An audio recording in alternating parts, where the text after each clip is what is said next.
여러분 반갑습니다. 정문성 목사입니다. 하나님의 은혜가 여러분 가정 가운데 충만하게 되길 간절히 기원합니다. 기도하겠습니다. 은혜로우신 아버지 하나님, 성경을 통해서 하나님께서 우리에게 어떻게 역사하는지를 볼 수 있는 믿음의 눈이 활짝 열려지도록 인도하여 주시옵소서. 예수님 이름으로 기도하옵나이다. 아멘. 오늘 여러분과 같이 은혜 나눌 말씀은 창세기 20장 전체입니다. 1절부터 18절까지인데 제가 13절 한 절만 봉독하겠습니다. 하나님이 나를 내 아버지의 집을 떠나 두루 다니게 하실 때 내가 아내에게 말하기를 이후로 우리의 가는 곳마다 그대는 나를 그대의 오랍이라 하라. 이것이 그대가 내게 베풀 은혜라 하였었노라. 아멘. 오늘 제목을 아브라함의 고질병 그렇게 잡아봤습니다. 아브라함과 아비멜렉과에 있었던 사건의 이야기입니다. 성경 읽다 보면 좀 답답하고 짜증나고 심지어 화가 나는 그런 경우도 종종 있습니다. 잘못을 반복한다고 하는 것입니다. 특별히 하나님의 사람으로 살아간다고 하면서 그렇게 죄악을 반복하게 될 때에 좀 화가 납니다. 저는 종종 이런저런 얘기하다가 사람들이 뒤끝 있다 없다, 저 사람은 뒤끝이 있니 없니 그런 얘기할 때 저는 아예 대놓고 얘기합니다. 나는 뒤끝 있습니다. 아예 그렇게 얘기하고는 시작합니다. 이 뒤끝 있다고 하는 것은 두고 보자고 하는 그런 아주 한 맺힌 이야기가 아니고 자기의 실수나 아니면 잘못을 반복하지 말자고 하는 그런 마음입니다. 예전에 잘못한 거 있으면 마음에 새겼다가 다시는 그렇지 말아야지 하는 간절한 마음이 있어야 된다고 하는 의미에서 나는 뒤끝이 있다고 그렇게 얘기를 합니다. 마음에 새기라고 하는 말입니다.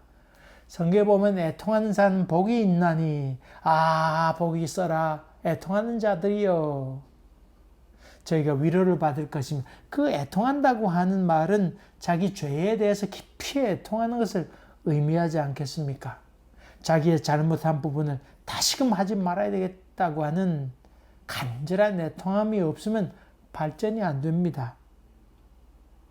인간이 자기의 죄와 실수를 반복하고 미련스럽게 산다고 하는 것은 참 부끄러운 일입니다. 물론 우리가 다 전적으로 완벽하게 할 수는 없지만 그러고자 하는 간절한 마음이 우리 가운데 있어야 됩니다. 오늘 봉독한 본문의 말씀은 아브라함이 그랄 땅으로 가게 되었습니다. 그랄 땅은 이스라엘의 남쪽 지방입니다. 남쪽으로 들어가게 되는데 그 애굽으로 가는 길이 있지 않았습니까? 그 가는 길에 이제 남쪽에 있는 땅이었었는데 그 지역 왕이었던 아비멜렉을 만나게 됩니다. 이 아비멜렉이 이렇게 지켜보고 있다가 사라를 데려갑니다. 이 멜렉이란 말은 왕이란 말이죠. 아비란 말은 아비란 말이고 왕의 아비라 그런 의미로 봐서 이 그랄 지방에서 왕으로 살아가는 그런 큰 나라 왕은 아니겠습니다만 어쨌든 그런 이름으로 아비멜렉이 살고 있었습니다. 어쨌든 처음에 아브라함에게 물어봤겠죠. 누구냐, 이 여자가 누구냐 그랬더니 누이라고 그렇게 얘기하지 않았어요. 하지만 이 사라를 데려갔는데 아비멜렉이 병으로 인해서 사라를 취하지는 못했던 것 같습니다. 아마 그 시간적으로 거기 좀 어느 정도 유하는 시간이 있었고 당장 들어가자마자 그런 일이 발생한 건 아니었겠지요. 시간이 좀 있으면서 소문도 나고 이렇게 해서 아마 취하게 되었습니다. 또 참 의문 가운데 하나는 사라가 나이가 벌써 이제 90 거반 다 돼가는 때가 되었는데 나이가 많은데 아비멜렉이 이 사라를 후처로 받아들였다고 하는 것은 참 이해하기 좀 힘들죠. 아니면 이 사건이 더 앞에 있었던 사건인지 잘 모르겠습니다. 어쨌든 간에 그 사라가 그 애굽 땅에 갔을 때도 그런 일이 있지 않았습니까? 어쨌든 그 사라는 그 미모가 대단했던 것 같습니다. 소위 지금으로 얘기하면 보톡스를 맞든지 뭐 그런 어떤 천년의 어떤 뭐 약재가 있었든지 방부제 미모가 아니었겠는가. 어쨌든 그렇게 생각해 볼 수 있습니다. 그건 우리가 추측이니까 그거 그냥 넘어가 봅시다. 그렇게 해서 이 아비멜렉이 사라를 드리게 됩니다. 근데 꿈에 하나님께서 아비멜렉에 나타났습니다. 야, 너 그러다 죽는다. 너 죽으리라. 그렇게 얘기했습니다. 이미 저 뒷부분에도 그런 얘기가 나옵니다만 아비멜렉이 병중에 있었던 것 같습니다. 그러니까 너 그러다가 기운도 못 차리고 이제 죽을 거야. 그렇게 하나님께서 꿈에 나타나서 그렇게 얘기합니다. 그러면서 그 여자 사라는 남편이 있는 여자이다. 그 내가 어떻게 죄를 지을 수 있겠는가. 그렇게 얘기를 하지요. 그러니까 아비멜렉이 그걸 듣고 있다가 하나님 말씀을 듣고 있다가 하나님께 얘기합니다. 하나님, 그 사라를 드렸지만은 그러나 가까이 하지 않았습니다. 그리고 하나님, 그럴 수가 있는 겁니까? 내가 뭐가 잘못했단 말입니까? 의로운 백성을 멸하는 것이 그 옳은 일입니까? 나는 죄가 없습니다. 아브라함이 자기 그 사라를 누이라고 했으니까 내가 받아들인 것이지 난 죄가 없습니다. 나는 온전한 마음과 깨끗한 손을 갖고 있기 때문에 내가 멸망을 받거나 아니면 병으로 죽던가 그런 것은 옳은 것이 아닙니다. 그렇게 얘기하죠. 그러니까 또 하나님께서 얘기하십니다. 아비멜렉이 나타나 나도 알고 있다. 참 재밌는 편이죠. 나도 안다. 나도 알고 있다. 돌려보내라. 그러면서 한 가지 중요한 얘기를 하죠. 아브라함에 대해서 그는 선지자다. 아브라함이 선지자라고 하는 말입니다. 그러면서 그가 기도하고 있다. 뭘 기도하고 있는지 거기에 대해서 나와 있지 않지만은 그가 선지자인데 내 건강을 위해서 기도하고 아내가 돌아오길 위해서 기도하겠다. 막 그런 말이겠지요. 특별히 하나님께서 얘기하기를 선지자라고 하는 말은 그가 너의 건강을 위해서 기도하고 있다. 그런 의미 아닐까요? 성경에는 구체로 나와 있지 않지만 우리가 추측해 보는 이야기입니다. 그리고는 잠에서 깨어난 아비멜렉은 일어나서 자기 종들에게 다 얘기를 하게 됩니다. 종들에게 그 사연을 다 얘기하고 이 여자는 남편이 있다. 그 사람이 바로 아브라함이다. 그렇게 얘기하고는 또 아비멜렉이 아브라함을 부릅니다. 너희가 어찌하여 그렇게 하였느냐? 왜 나로 하여금 그렇게 잘못을 범하도록 그렇게 하느냐고 이 얘기를 했더니 아브라함이 자기 변명을 합니다. 사실입니다. 그것은 나의 이복누이입니다. 사실이지만은 지금 결혼하고 살고 있으면 아내라고 그래야 될 것 아니요. 아주 변명으로 봐서 궁색한 변명이라고 볼 수 있죠. 또 얘기하기를 이 동네에는 하나님을 두려워하는 사람이 없으니까 나를 함부로 대할 것 같아서 내가 살기 위해서 그렇게 했습니다. 하나님을 두려워하는 자가 없다. 그걸 또 단정지어 얘기하지요. 두려워하는 자가 있을지 없을지 지가 압니까?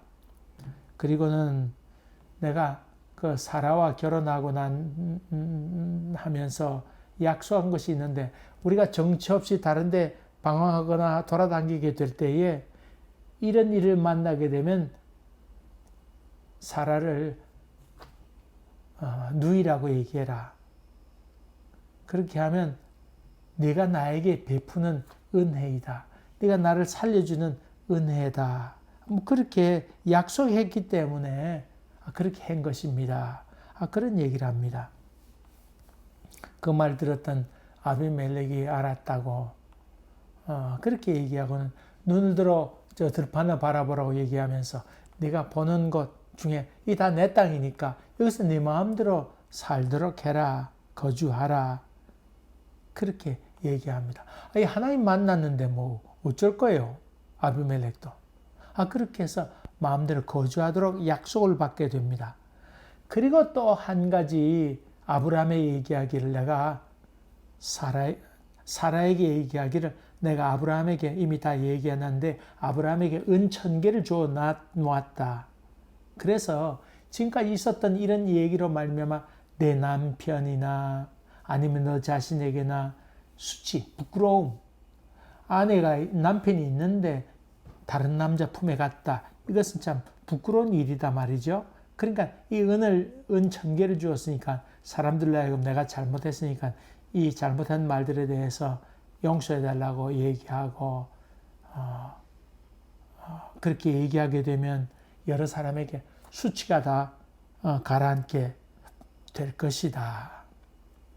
사람들이 웅성대면서 뭐 저런 놈이 다 있나 그런 얘기를 가라앉히게 할 터이니까 넌 걱정하지 말고 돌아가라고 그렇게 얘기하게 됩니다. 그래서 이 문제가 해결되게 됩니다. 여러분 그리고는 그 아브라함이 위에서 기도해 주니까 아비멜렉 병도 낫게 되고 그 종들도 그렇고 모든 사람들의 병이 다 깨끗하게 되고 하나님께서 태문을 열어서 자식도 다 낳게 되는 귀한 일이 있게 되었다. 아내를 누이라고 거짓말을 하고 거기다가 아비멜렉이 갔으니 부끄러움이 임하게 되었고 소위 남자다움이라고는 도무지 없고 그것을 결국 돈으로 막게 되는 일이 있습니다. 여러분 이 장면을 바라보면서 아브라함은 거짓말해도 용납이 되는 것입니까? 그것도 한 번이 아니고 두 번 아닙니까? 그러면서 오늘 제목을 아브라함의 고질병 뭐 그렇게 제목을 잡아 놓았는데 이 아브라함이 성경에 보면 아까 얘기한 것처럼 선지자라고 얘기하지 않았습니까? 선지자는 그래 지 마음대로 거짓말해도 된다는 말입니까? 잔머리 굴려가지고 자기 살겠다고 끝까지 자기 변명하고 하는 것이 정말 올바른 것일까요? 또 아브라함이 자기 아내 사라에게 누이라고 하라고 그러면 내 생명을 건지게 되고 그런 말미암아 나에게 은혜를 베푸는 것이다. 그런 얘기 하잖아요. 그건 아브라함이 사라에 대해서 일방적인 약속 아닙니까? 일방적으로 얘기했으니까 그 약속이라고 보긴 어렵고 협박이라고 그렇게 볼 수 있는 것이 더 정확한 표현 아니겠습니까? 여러분 자기 살겠다고 아내가 죄를 지어도 된단 말입니까?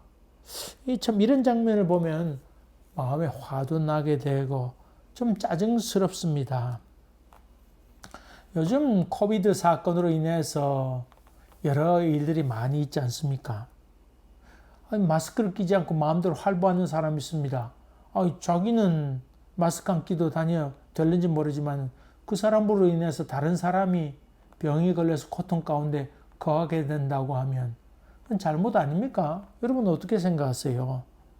자기에겐 자유지만 그 자유가 남에게 피해를 준다 그러면 그건 올바른 것 아니잖아요. 오늘 아브라함의 사건을 바라보면서 이 남의 생명도 귀중하게 여기고 이 아브라함 때문에 아비멜렉이 큰 화를 당할 뻔하지 않았습니까?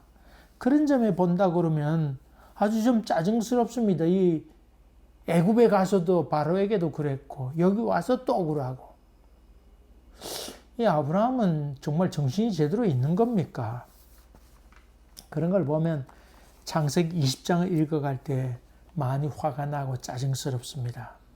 근데 성경이 말하는 것이 그것이었을까요? 성경이 지금 창세기 20장에서 얘기하는 것이 아브라함 저런 인간이라고 하는 것을 말하는 것일까요? 물론 인간이란 그런 것이라는 것을 얘기하고 있습니다만은 그러나 꼭 그것만을 얘기하고 있는 것일까요? 첫째로 아브라함은 자기 잘못을 정당화하지는 않았습니다. 변명하였긴 했습니다만은 그러나 정당하지 않았습니다. 하나님이 없다고 생각했기 때문에 그랬다고 하는 얘기였고 아주 말도 안 되는 변명이에요. 궁색한 변명인데 아내와 약속이라고 그렇게 얘기했지만은 자기가 정당하다고 얘기는 하지 않았습니다. 그 다음에 또 중요한 것이 있는데 그것은 하나님은 아브라함에게만 계시지 않고 시간과 공간 그리고 사람을 초월해서 아비멜렉에게도 역사하시는 하나님이시다. 그것을 얘기하고 있죠. 이 아브라함 자기만 선택받아서 하나님께서 자기에게만 역사하는 분이 아니고 자기의 생각지도 않았던 적, 원수 아니면 하나님 모르는 사람에게까지도 하나님이 영향에 미치는 그분의 그 사람들에게도 역사하시는 하나님이라고 하는 것입니다. 여러분 소돔성에 재앙이 내리지 않습니까? 그 재앙이 내린다고 하는 것은 소돔성에도 누구의 장중에 있다. 그 소돔성도 하나님 손안에 있다고 하는 것이죠. 가나안 땅에 들어가서도 그렇고 애굽 땅에 들어가서도 여전히 하나님은 역사하셨습니다. 그리고 남쪽 땅, 이 그랄 평지에 이르러서도 여전히 하나님은 간섭하시고 영향력을 미치고 있다고 하는 것을 지금 성경은 얘기하고 있습니다. 설사 우리가 피치 못할 곳에 간다 할지라도 그분은 섭리하고 계신다고 하는 것입니다. 흔히 사람들이 그렇게 얘기합니다. 우리가 죄를 지으면 하나님 떠나가신다. 우리와 함께하지 않는다. 그런 얘기를 하고 있는데 사실은 그렇지 않습니다. 그럼에도 불구하고 주님은 여전히 우리와 함께 하십니다. 그럼 마음 아파하시지요. 우리가 죄를 지어도 아무렇지도 않게 보는 그런 분이 아니십니다. 우리가 죄를 지으면 마음 아파하시면 야, 너 어쩌다 그랬느냐고 돌아오라고 호소하시고 그렇게 지켜보고 계시기도 하지요. 그렇다고 해서 하나님 훌쩍 떠나서 우리가 함께하지 않는 그런 하나님은 아니라고 하는 것입니다. 그러므로 우리가 원찮게 간 것이라 할지라도 아니면 원해서 가든 원치 않게 갔건 간에 그분은 여전히 지켜보고 계시고 섭리하시고 인도하시고 간섭하시고 우리의 손목을 붙들고 계신다고 하는 것을 우리는 믿음의 눈으로 바라보아야 됩니다. 다시 말하면 하나님 세상의 주관자라고 하는 것입니다. 하나님은 세상의 주관자입니다. 하나님께서 통치하시는데 하나님의 통치가 미치지 않는 것이 없습니다. 요나가 배 밑창에 들어갑니다마는 그러나 거기에도 주님께서 계시었고 니느웨 성으로 갔지만은 거기도 하나님께서 함께 하셨고 박능굴 속에 쏙 숨어서 어떡하나 보자 그렇게 노려보고 있는 요나에게도 그분은 찾아가 함께 하시고 인도하시고 말씀하고 계셨습니다. 하나님은 세상의 주관자입니다. 그 다음에 본문을 보면 아비멜렉을 통해서 그의 사건이 수치인 것을 인식시킨 것을 봅니다. 아비멜렉을 통해서 은 1000개를 아브라함에게 전달하게 됩니다. 그리고 이 수치, 성경에 보니까 수치라고 그랬지요. 수치를 가리게 하셨다, 해결하셨다 그런 말이죠. 다시 말하면 아브라함이 그전까지는 자기 아내를 누이라고 속인 것에 대해서 그렇게 심각하게 느끼지 못했던 것 같습니다. 심각하게 느끼지 못했던 것 같습니다. 근데 이번 사건을 통해서 은 1000개를 주면서 사람들로 하여금 분노하는 모습을 보게 되고 저런 사람이 다 있나 하는 것도 보게 되고 윤리적으로 도덕적으로 잘못됐다고 하는 것도 알게 되고 소위 이것을 한마디로 해서 수치라고 표현하고 있는데 수치를 가리게 하셨다. 이것을 통해서 네가 무엇하고 있는지를 하나님께서는 아브라함에게 알게 하셨다고 하는 말입니다. 아브라함은 선지자였습니다. 그래서 이런 수치심을 통해서 참 신세가 처량한 신세가 되고 부끄러움을 만나게 되었지만은 그럼에도 불구하고 창세기 12장에 주셨던 하나님의 약속의 말씀을 그럼에도 불구하고 성취시키면서 선지자로서의 일을 감당해내도록 그리고 하나님께서 함께 하심, 선지자는 하나님께 함께 한다고 하는 표적 아니겠습니까? 그것을 보여주는 사건입니다.